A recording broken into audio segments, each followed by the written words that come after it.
Hello, Doom366 Man here, and as you could tell, I might sound a little bit different. I got a new mic earlier. I was just using just my laptop's mic, and that was pretty shitty. But on to what we're going with. We're doing a loadout video, and today that's what I'm gonna do. Okay, so for my pyro loadout, pyro is actually my most played class. So obviously, I have my favorite loadout for him. So let's talk about the weapons. None of this matters. So for the flamethrower, I would usually go with either the regular flamethrower or the Flossinator. Flossinator, now I know how to say that. Or the Rainblower, but it's preference.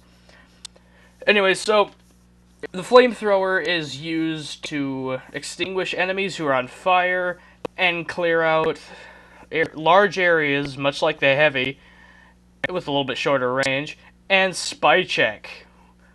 For spy checking, I would probably go with the Flossinator because it just shoots out a constant beam of flame.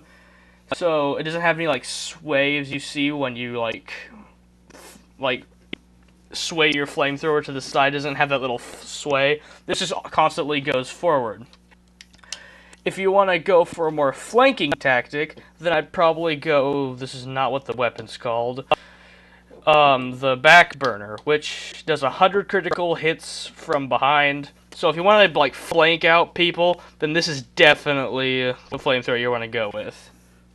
If you want to usually use your shotgun or your flare gun, then I would go with the lethal degreaser, because it adds 65 faster weapon switch, but at the cost of a 10% damage penalty and 25 afterburn damage penalty. The Rainblower is just the flamethrower, but it was an addition to the Pyromania update. On to the secondaries. The flare gun is a lot of people's first choice. It launches a projectile, which when it hits an enemy, it combusts it into fire, obviously. If you want to go out for more spy checking or keep your NGs company, I'd probably go with the Scorch Shot or the Detonator. The Scorch Shot has an area of effect, while the Detonator has an area of effect, but as an explosion. The flare gun just shoots it. Or you could go with the Man Melter, which isn't my preferred secondary, but it gets the job done. It can also extinguish enemies.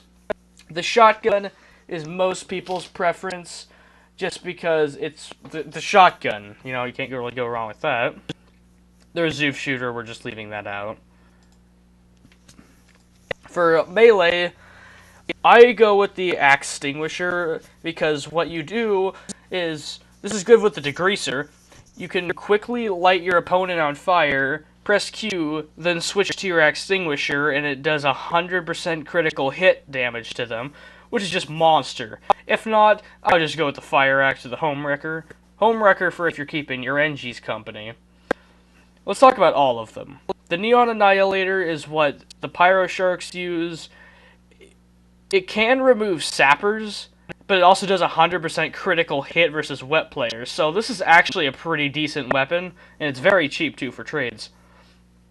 The Frying Pan, the Ham Shank, and the Conscience, and the Bat, you already know.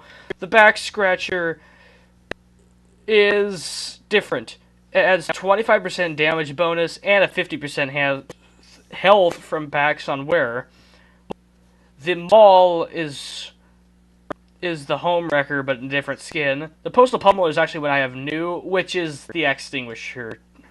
The Third Degree is just the Axe. The Power Jack is my favorite, second favorite. It adds 50% faster move speed on wearer and 75% restored on kill. The health, that is.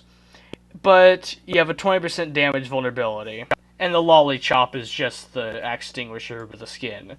Hope you enjoyed my guide. Send a comment or message if you want loadout you want to see next. I'll see you in the next video. Thank you.